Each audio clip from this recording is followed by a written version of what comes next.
Hey, beautiful people, and welcome back to our advanced Excel course. And today we're going to be talking about range selection as well as the go to special. We'll be going deeper into Control G. Now, we're still using the formatting file under the level one. And if you come over to sheet 5, um, rather sheet 6, if you come over to sheet 6, I want to show you some range selection techniques. So here you see in this piece of data we have a list of dealers and different quarters in a year. And I might just want to select this whole range. But if you remember the first selection technique we talked about for selecting a data block, which is Control A, you notice that Control A does not work quite well here because we have blanks. We have a blank here and we have a blank here and so on. And you may encounter data sets that contain several hundred blanks. So how do we select this entire range? So what I want you to do is come over to dealer number, select dealer number, then hold Control Shift right, then go down, then keep pressing it until you get all the way down. And you see that works, and that's fine. But imagine there are several blanks and you have to keep on pressing down. That's still a long task. So there's a quicker way to do that. And what I want you to do is come back to dealer number and Control Shift and press end, the end key, and you see it brings us down to the last cell. So what I just did was, let me type it out, Control Shift and the end key to take it to the last cell.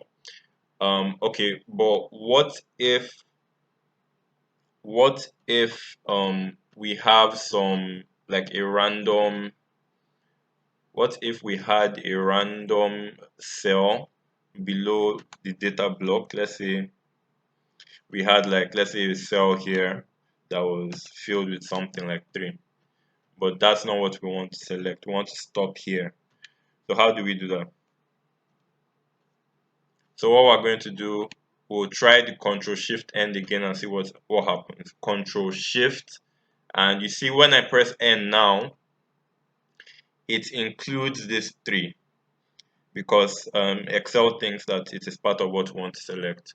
But there's no need to worry. All you just need to do is, while holding Control Shift, press left and press up, and it gives us exactly what we want right there. Okay, so that's it for range selection. So let's move over to sheet 7. Wow, and this is a big data set. And if you look here, you notice you also have dealer numbers, say vendors with different quarters of different years. And the scenario to this is that, let's say this worksheet was prepared by your subordinate at work, your junior, and you just want to check some things. You want to check if there are errors in what you just got from your junior. And sometimes when you want to check if there are errors, and there could be errors because, let's say, he used a wrong formula, an erroneous formula, or one of the source cells is missing. For some reason or the other, there could be errors. Let's say we want to find out, okay, which cells have errors. So first of all, we have to select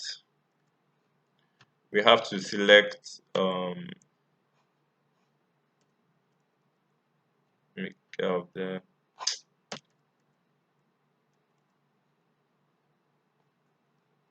Give me a second.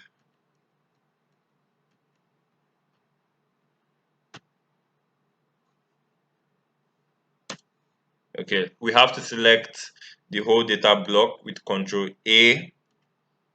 And now that we selected the whole data block, we want to do we want to use the go to special, that is Control G or F5. So Control G, let me select that again, Control G, and you go to special. And what are we looking for? We're looking for errors. We're looking for errors. So you come over to formulas and you untick numbers, you untick text, you untick logicals, leaving only errors, because that's what we're looking for. So now that we have our formulas with errors, we might want to highlight these cells red so we can investigate them further, or we can query our subordinates.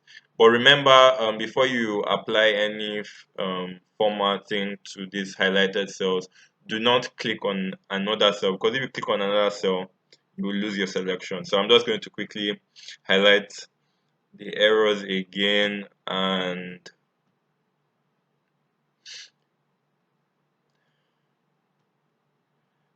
we can highlight them red font.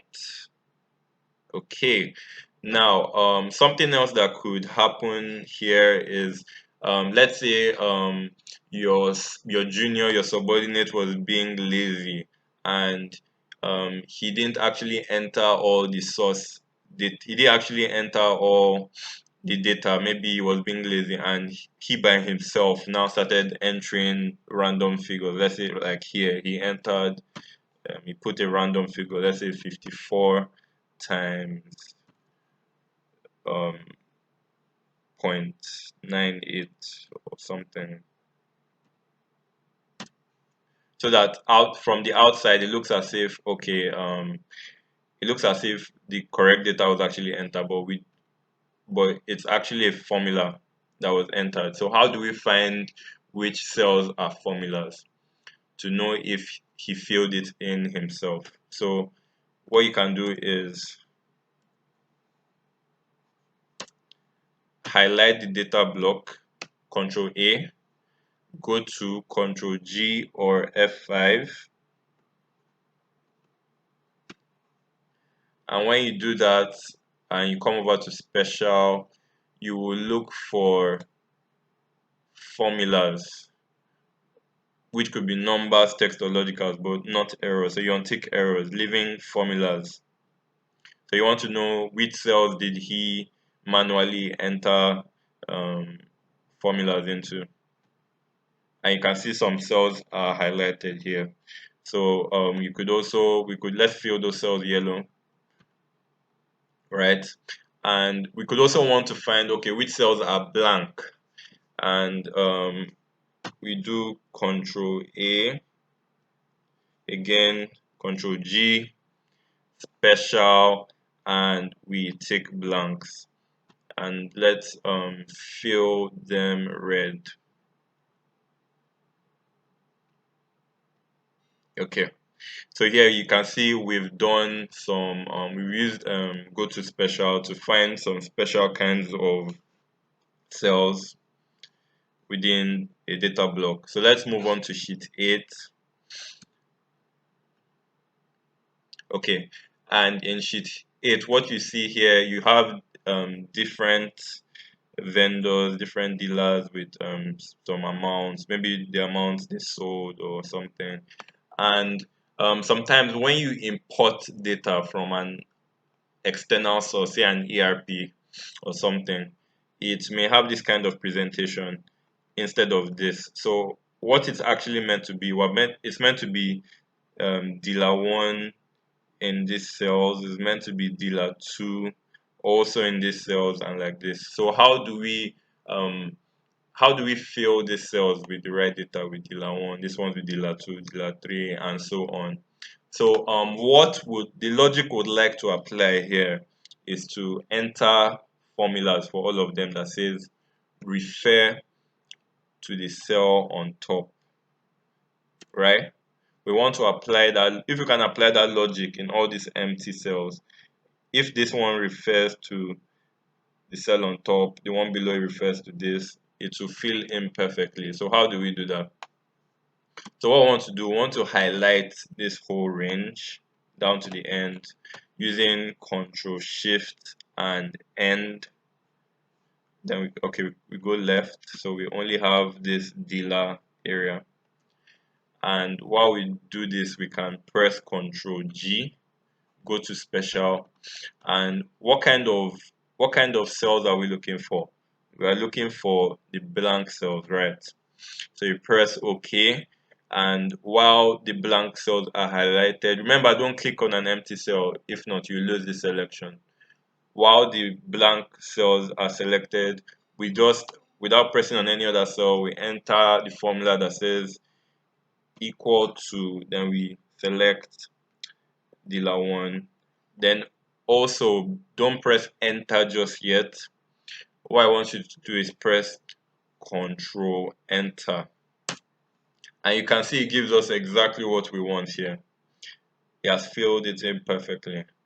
But this method has one fault, and the fault is that because we used logic, and it refers to the cell on top, if, let's say, in the future this cell is deleted, right, all the subsequent cells, the ones that were referring to each other, are going to lose their value, and we don't want something like that. So what we'd like to do, we'd like these cells to be hard coded. We want them to be pasted in values, not in formulas. So what we're going to do, we're going to select this range again, Control Shift and go left. So we have what we want. We'll copy it, and we'll paste it in the same place we copied it from, but we're pasting special. Remember the shortcut for paste special: Alt, then E, then S, Alt ES. And what we're going to paste it as, we are pasting them as values. And you press OK. And now that we've done this, if you look into these cells now, for example, if I look into it, you can see it's not a formula anymore. And I can delete the one on top and it doesn't affect the others. So that's just a way to hard code it, so they are not dependent on each other again. Okay, so that's it for this lesson. Thank you very much for listening. Again, I appreciate your feedback. How can I improve this lesson? And I'll see you in the next lesson. Thank you.